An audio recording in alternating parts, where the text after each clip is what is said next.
سیدنا مسیح علیہ السلام نے اسے آسمان کی بادشاہی سے تعبیر کیا ہے۔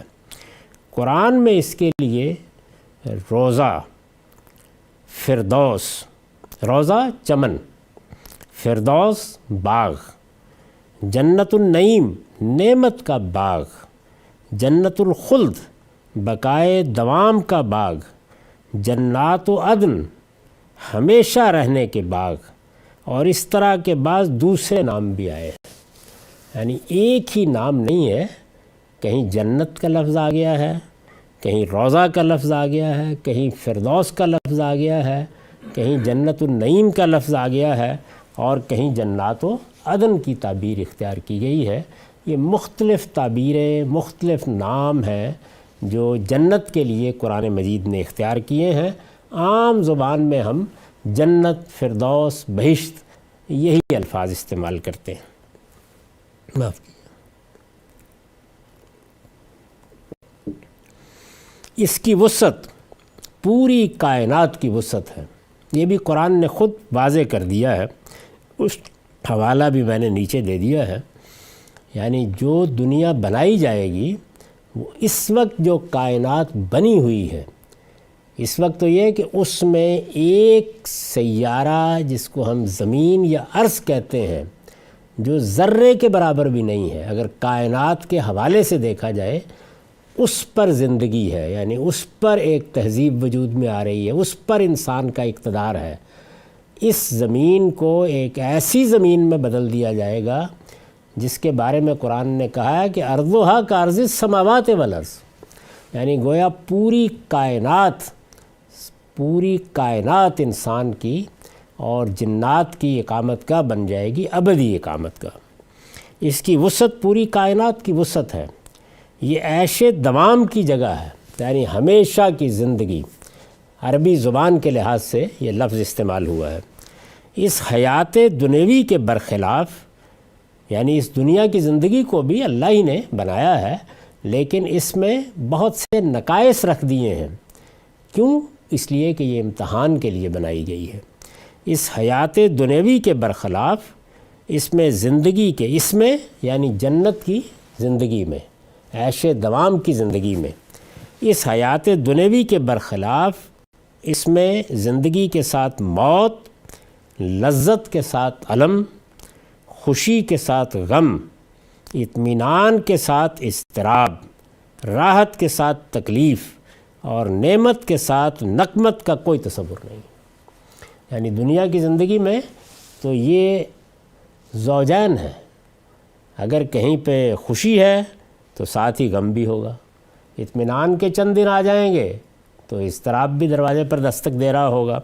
تو یہاں یہ چیزیں اسی طرح آتی ہیں جوڑوں کی صورت میں، لیکن وہاں اس کا کوئی تصور نہیں ہے۔ اس کا آرام دائمی ہے، اس کی لذت بے انتہا ہے۔ ہمارے اس دنیوی نظم میں اللہ تعالیٰ نے ہر چیز کو بعض تحدیدات کے ساتھ کیا ہے، یعنی آپ ایک حد سے آگے نہیں بڑھ سکتے، لیکن وہاں یہ انتہائیں ختم کر دی گئی ہیں۔ اس کا آرام دائمی ہے، اس کی لذت بے انتہا ہے، اس کے شب و روز جاوداں ہیں، اس کی سلامتی ابدی ہے، اس کی مسرت غیر فانی ہے، اس کا جمال لازوال اور کمال بے نہایت ہے۔ یہ گویا جنت کی، ہمارے پاس وہ الفاظ کہاں ہو سکتے ہیں جن سے ہم تعبیر کر سکیں، لیکن کسی حد تک یہ جنت کی تصویر ہے کہ وہ ایسی جگہ ہے۔ سورہ ہود میں یہ 108 آیت ہے، وَأَمَّا الَّذِينَ سُعِدُوا فَفِي الْجَنَّةِ خَالِدِينَ فِيهَا مَا دَامَتِ السَّمَاوَاتُ وَالْأَرْضُ إِلَّا مَا شَاءَ رَبُّكَ عَطَاءً غَيْرَ مَجْزُوزٍ۔ رہے وہ جو ایک بخت ہیں تو وہ جنت میں ہوں گے۔ یہ وہی آیت ہے جس کے ساتھ کی آیت کا حوالہ دوزخ کے بارے میں گزر چکا ہے۔ وہاں آخر میں اللہ تعالیٰ نے یہ امکان پیدا کر دیا ہے کہ میں اگر چاہوں گا تو دوزخ کا خاتمہ کر دوں گا، لیکن یہاں اس کے بالکل برعکس ہے، یہ ایک ہی جگہ ہے آیات۔ رہے وہ جو نیک بخت ہیں تو وہ جنت میں ہوں گے، وہ اسی میں رہیں گے جب تک اس عالم کے زمین و آسمان قائم ہے، یعنی وہاں پر بھی قرآن نے بتایا ہے کہ زمین و آسمان ہی کے طریقے کا ایک نظم ہوگا، لیکن وہ زمین کتنی بڑی ہوگی اور وہ دنیا کتنی بڑی ہوگی، وہ اس پوری کائنات کے برابر ہوگی۔ جب تک اس عالم کے زمین و آسمان قائم ہے، الا یہ کہ تیرا پروردگار کچھ اور چاہے، اس کی طرف سے ایسی عطا کے طور پر جو کبھی منقطع نہ ہوگی۔ جس طرح وہاں یہ کہا ہے دوزخ کے بارے میں، اسی جگہ پر آخر میں آ کے اوپر سے ایک ہی الفاظ ہے، آخر میں وہاں کہا ان ربک فعال لما یرید، تیرا پروردگار جو چاہتا ہے کر گزرتا ہے۔ یہاں اس کے بالکل برخلاف یہ کہا ہے عطاءً غیر مجزوز، یعنی یہ ایسی عطا ہے کہ جو کبھی ختم نہیں ہوگی، کبھی منقطع نہیں ہوگی، اور یہ بتا دیا ہے کہ یہ اللہ کا وعدہ ہے، اور یہ ابدی زندگی انسان کو بھی اور جنات کو بھی اگر وہ صالحین میں ہوں گے تو ملنے والی ہے۔ ایمان والے اس شان کے ساتھ اس میں لے جائے جائیں گے کہ ان کے آگے اور پیچھے اور دائیں اور بائیں ہر طرف خدا کے فرشتے ہوں گے، یعنی جیسے کہ آپ بادشاہوں کا استقبال کرتے ہیں اس طرح لے جائے جائیں گے۔ وہ اپنے جلوں میں، یعنی فرشتے اپنے جلوں میں انہیں جنت میں پہنچائیں گے، جہاں اس کے پاسبان سلام و تحیت کے ساتھ ان کا خیر مقدم کریں گے۔ وَسِیقَ الَّذِینَ اتَّقَوْا رَبَّهُمْ إِلَى الْجَنَّةِ زُمَرًا حَتَّىٰ إِذَا جَاءُوهَا وَفُتِحَتْ أَبْوَابُهَا وَقَالَ لَهُمْ خَزْنَتُهَا سَلَامٌ عَلَيْكُمْ طِبْتُمْ فَادْخُلُوهَا خَالِدِينَ۔ یہ زمر کی آیت 73 ہے۔ اس کے برخلاف جو لوگ اپنے پروردگار سے ڈرتے رہے، وہ گروہ در گروہ جنت کی طرف لے جائے جائیں گے، یہاں تک کہ جب اس کے پاس پہنچیں گے اور اس کے دروازے ان کے لیے کھول دیے جائیں گے، اور اس کے پاسبان ان سے کہیں گے کہ تم پر سلامتی ہو، خوش رہو اور اس میں ہمیشہ کے لیے داخل ہو جاؤ۔ اس فانی دنیا میں بھی انسان اس کی نعمتوں کو کسی حد تک تصور میں لا سکے، ظاہر ہے کہ اس کی تیاری یہی کرنی ہے، اس کے حاصل کرنے کی جدوجہد یہی کرنی ہے، تو اس لیے یہ انسان کی ضرورت ہے کہ جنت کی نعمتوں کا کچھ تصور تو اس کے ذہن میں آئے۔ اس فانی دنیا میں بھی انسان اس کی نعمتوں کو کسی حد تک تصور میں لا سکے۔ قرآن نے اس کے لیے بادشاہی کے اسباب و لوازم مستعار لیے ہیں، یعنی یہ تصور کس طرح انسان کے سامنے لایا جائے، تو اس کا طریقہ قرآن مجید نے اس تنبیہ کے ساتھ جو سورہ آل عمران کی شروع میں کر دی ہے کہ یہ سب متشابہات کا طریقہ ہوگا، بادشاہی کے لوازم مستعار لے لیے، یعنی دنیا میں بادشاہوں کو جو نعمتیں حاصل ہوتی ہیں ان کو مثال کے طور پر لے لیا ہے کہ اس پہ قیاس کر لو، یعنی وہ ہے کیا چیز یہ آگے معلوم ہو جائے گا، اس کا تصور نہیں لایا جا سکتا، اس کے لیے الفاظ نہیں ہیں، اس کے لیے تعبیریں نہیں ہیں، لیکن انسان کو کسی حد تک اس سے روشناس کرایا جا سکے اس کے لیے طریقہ اختیار کیا ہے۔ اس فانی دنیا میں بھی انسان اس کی نعمتوں کو کسی حد تک تصور میں لا سکے، قرآن نے اس کے لیے بادشاہی کے اسباب و لوازم مستعار لیے ہیں۔ چنانچہ ہرے بھرے باغوں، بہتی نہروں، سرسبز و شاداب چمن زاروں، اونچے محلوں، زر و جواہر کے برتنوں، زرنی کمر غلاموں، سونے کے تختوں، اطلس و کمخاب کے لباسوں، بلوری پیالوں، عیش و طرب کی مجلسوں اور مہجبی کنواریوں کا ذکر اسی مقصد سے کیا گیا۔ یعنی یہ ساری نعمتیں اس لیے گنوائی گئی ہیں یا یہ تعبیریں اس لیے اختیار کی گئی ہیں کہ انسان کسی حد تک اس دنیا کا تصور کر سکے وہاں اس کو کیا ملنے والا ہے۔ تو ایک مرتبہ پھر سن لیجئے، یہ جنت ہے جس کی طلب، جس کے بارے میں قرآن نے کہا ہے کہ وَفِي ذَلِكَ فَلْيَتَنَافَسِ الْمُتَنَافِسُونَ، جو لوگ ایک دوسرے سے آگے بڑھنے کی سرگرمی دکھاتے ہیں انہیں اس کے لیے بھی تو سرگرمی دکھانی چاہیے، یعنی دنیا کی یہ نعمتیں جو چند بادشاہوں کو مشکل میسر آتی ہیں اس سے بہت نیچے کے لیے معلوم نہیں کیا کر گزرتے ہیں، تو اس لیے یہ فرمایا چنانچہ ہرے بھرے باغوں، بہتی نہروں، سرسبز و شاداب چمن زاروں، اونچے محلوں، زر و جواہر کے برتنوں، زریں کمر غلاموں، سونے کے تختوں، اطلس و کمخاب کے لباسوں، بلوری پیالوں، عیش و طرب کی مجلسوں اور مہجبی قواریوں کا ذکر اسی مقصد سے کیا گیا ہے۔ یہ سورہ نبا ہے، 31 سے 36 آیات۔ ان للمتقین مفازا حدائق و عنابا وکواعب اترابا وکاسا دہاقا لا یسمعون فیہا لغوا ولا کذابا جزاء من ربک عطاء حسابا۔ خدا سے ڈرنے والوں کے لیے البتہ اس دن بڑی فیروز مندی ہے، رہنے کے لیے باغ اور کھانے کے لیے انگور اور دل بہلانے کے لیے اٹھتی جوانیوں والی ہم سنیں اور ان کی صحبت میں پینے کے لیے چھلکتے جام۔ وہاں وہ کوئی بیہودہ بات اور کوئی بہتان نہ سنیں گے، یہ تیرے پروردگار کی طرف سے بدلہ ہوگا، اس کی عنایت بالکل ان کے عمل کے حساب سے۔ یعنی ہے عنایت، ہے رحمت، ہے کرم، ہے نوازش، لیکن یہ اس کریم کا احسان ہے کہ وہ کہتا ہے نہیں، یہ تمہارے عمل کا بدلہ ہے۔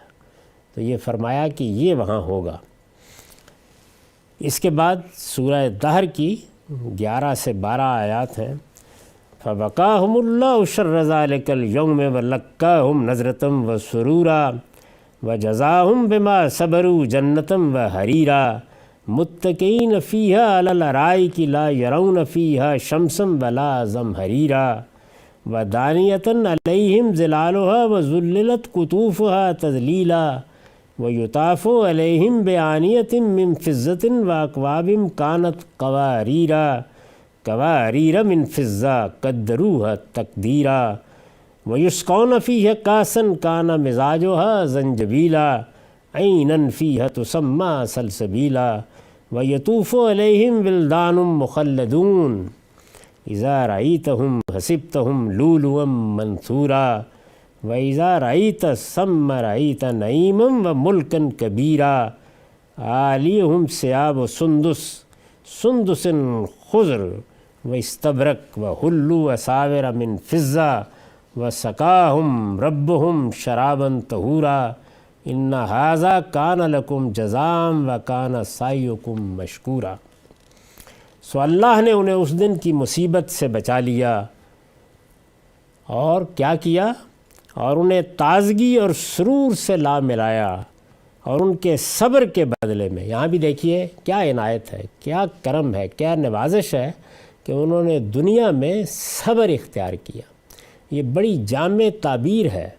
ہر قدم پر انسان جب اپنے آپ کو صحیح موقف پر ثابت قدم بھی رکھتا ہے، اور جو مشکلات آتی ہیں، جو ترغیبات سامنے آتی ہیں، ان سب کو صحیح طریقے سے دیکھتا بھی ہے، اور بہرحال تقوی اور ڈسپلن ہی کو اپنائے رکھتا ہے، تو اس کو ایک لفظ سے اگر تعبیر کرنا ہو تو ہم کہہ سکتے ہیں کہ اس نے صبر کی زندگی بسر کی ہے۔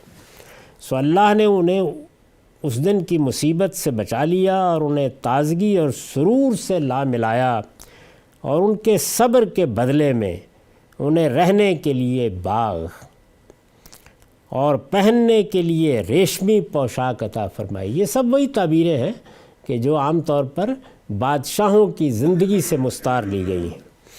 میں عرض کر چکا ہوں کہ ان سب کو بینے ہی ایسے نہیں سمجھنا چاہیے، یعنی یہ گویا تمثیل ہے، تشبیہ ہے، اس دنیا کی زندگی کی چیزوں کو لے کر بتایا گیا ہے۔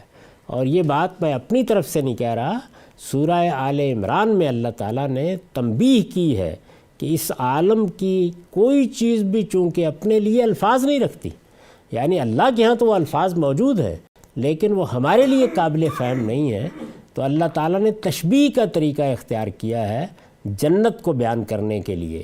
جن آیتوں میں یہ بیان کی گئی ہیں انہیں آیات متشابہات کہا جاتا ہے، اس کی وجہ یہی ہے۔ اور ان کے صبر کے بدلے میں انہیں رہنے کے لیے باغ اور پہننے کے لیے ریشمی پوشاک عطا فرمائی۔ وہ اس میں تختوں پر تکیے لگائے بیٹھے ہوں گے، نہ اس میں دھوپ کی حدت دیکھیں گے نہ سرما کی شدت۔ اس کے درختوں کے سائے ان پر جھکے ہوئے اور ان کے خوشے بالکل ان کی دسترس میں ہوں گے۔ ان کے سامنے چاندی کے برتن ان کے کھانے کے لیے اور شیشے کے پیالے ان کے پینے کے لیے، گردش میں ہوں گے شیشے بھی چاندی کے، جنہیں ان کے لیے خدام نے ہر خدمت کے لیے نہایت موزوں اندازوں کے ساتھ سجا دیا ہے۔ اور یہی نہیں، انہیں وہاں ایسی شراب کے جام پلائے جائیں گے جس میں آب زنجبیل کی ملونی ہوگی۔ یہ بھی جنت میں ایک چشمہ ہے جسے سلسبیل کہا جاتا ہے۔ ان کی خدمت میں وہ لڑکے جو ہمیشہ لڑکے ہی رہیں گے، دوڑتے پھرتے ہوں گے۔ تم ان کو دیکھو گے تو یہی خیال کرو گے کہ موتی ہیں جو بکھیر دیے گئے ہیں، اور دیکھو گے تو جہاں دیکھو گے وہاں بڑی نعمت اور بڑی بادشاہی دیکھو گے۔ یہ دیکھیے وہی بادشاہی کی تعبیر کو آگے کھول بھی دیا ہے۔ وہاں بڑی نعمت اور بڑی بادشاہی دیکھو گے، اس حال میں کہ ان کے اوپر کی پوشاک ہی سبز سندس اور استبرق کے کپڑے ہیں، ان کو چاندی کے کنگن پہنا دیے گئے ہیں، اور ان کے پروردگار نے سبحان اللہ، اور ان کے پروردگار نے انہیں خود اپنے حضور میں شراب طہور پلائی ہے۔ اس سے آگے انسان کیا تصور کر سکتا ہے؟ یعنی بارگاہ خداوندی میں، اس مجلس میں خود پروردگار کی طرف سے یہ میزبانی ہو رہی ہے۔ یقیناً تمہارے لیے یہ تمہارے عمل کا صلہ ہے، اور تمہیں مبارک کہ تمہاری سعی مشکور ہوئی، یعنی قبول کر لی گئی۔ سبحان اللہ۔ یہ جنت کی چند تصویریں ہیں، یعنی ظاہر ہے کہ قرآن مجید میں یہ تصویریں جگہ جگہ ہیں، ان میں سے چند مقاماتی کا انتخاب کیا جا سکتا تھا تاکہ کچھ اندازہ ہو جائے کہ قرآن اس کو کیسے پیش کرتا ہے۔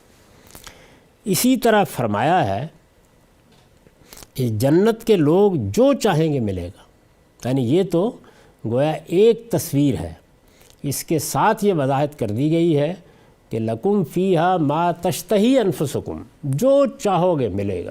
باقی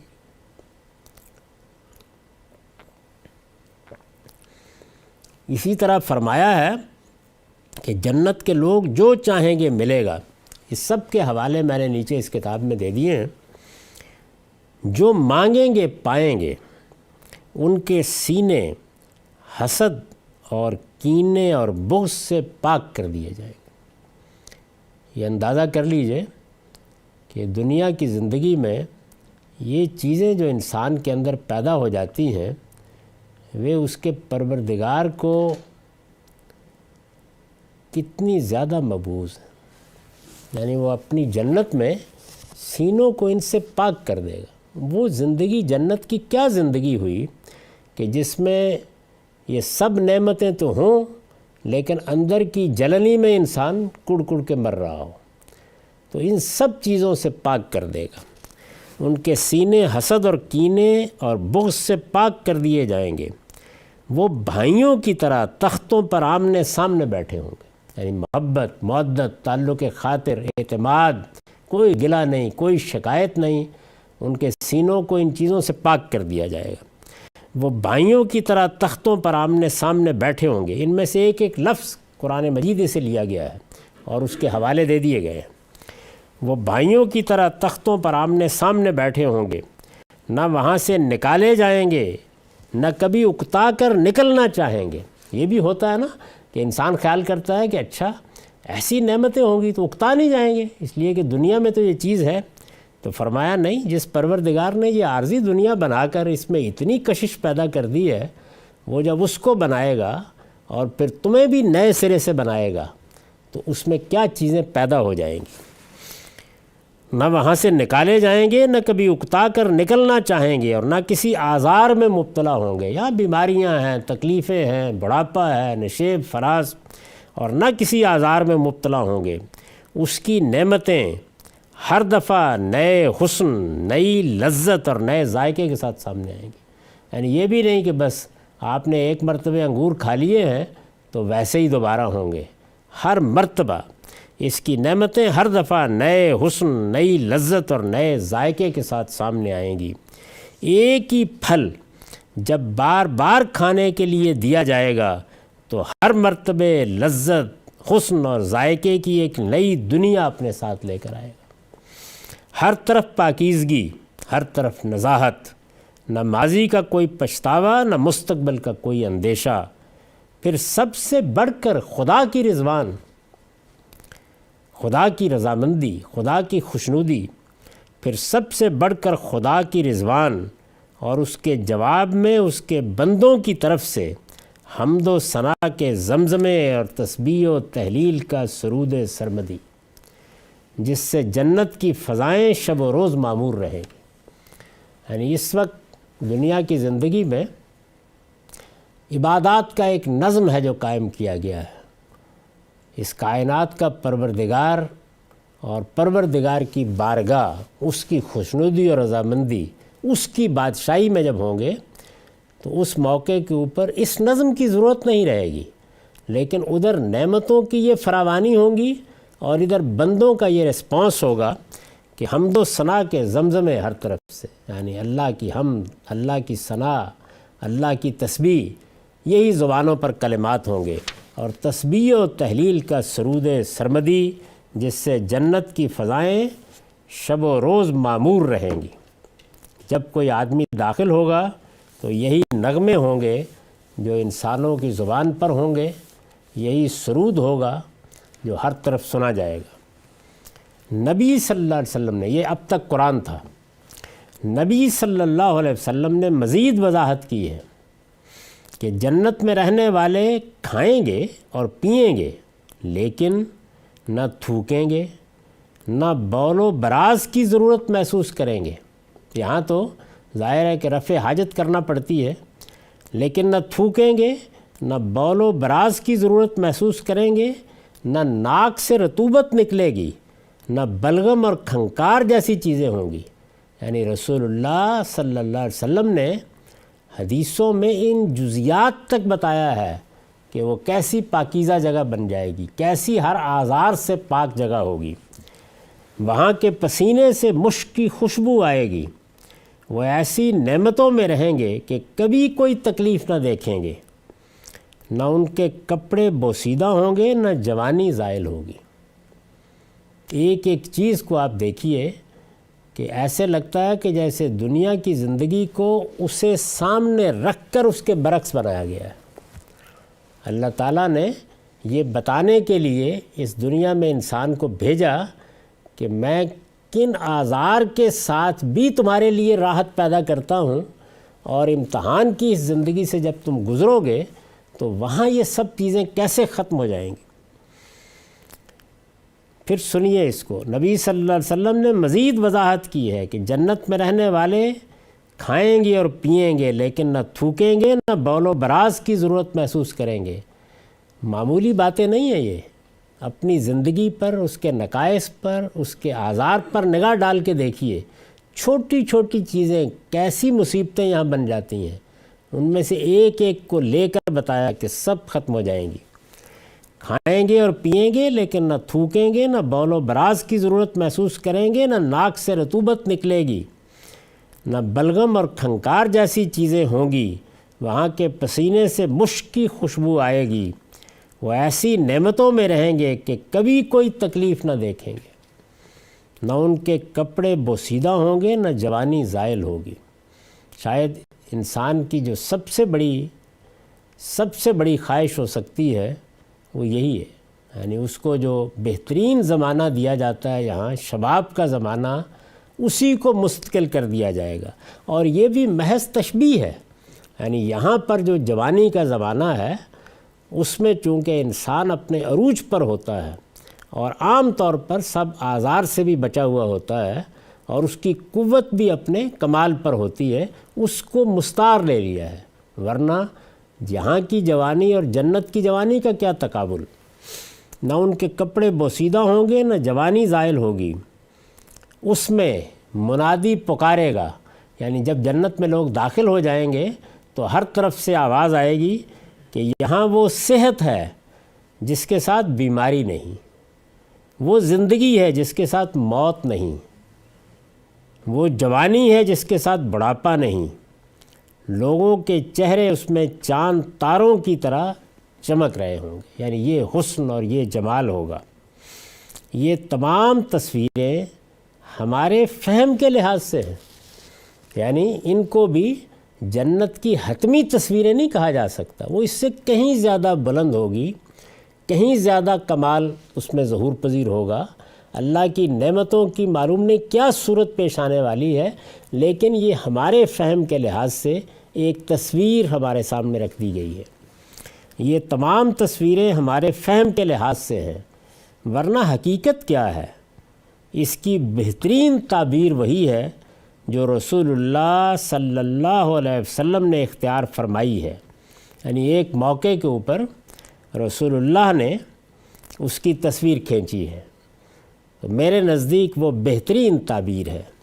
یہ تمام تصویریں ہمارے فہم کے لحاظ سے ہیں، ورنہ حقیقت کیا ہے؟ اس کی بہترین تعبیر وہی ہے جو رسول اللہ صلی اللہ علیہ وسلم نے اختیار فرمائی ہے کہ اس میں یعنی جنت میں اللہ تعالیٰ نے اپنے بندوں کے لیے وہ کچھ مہیا کیا ہے جسے نہ آنکھوں نے دیکھا، نہ کانوں نے سنا، اور نہ کسی انسان کے دل میں اس کا خیال کبھی گزرا ہے۔ یہ جو ارشاد فرمایا ہے یہ اسی تنبیہ کے لیے ہے کہ جو تصویریں تم دیکھتے ہو قرآن میں، حدیث میں، یہ تصویریں تمہارے فہم کے لحاظ سے ہیں، ورنہ اصل میں جنت کیا ہوگی اس کا یہاں کوئی تصور دلایا ہی نہیں جا سکتا۔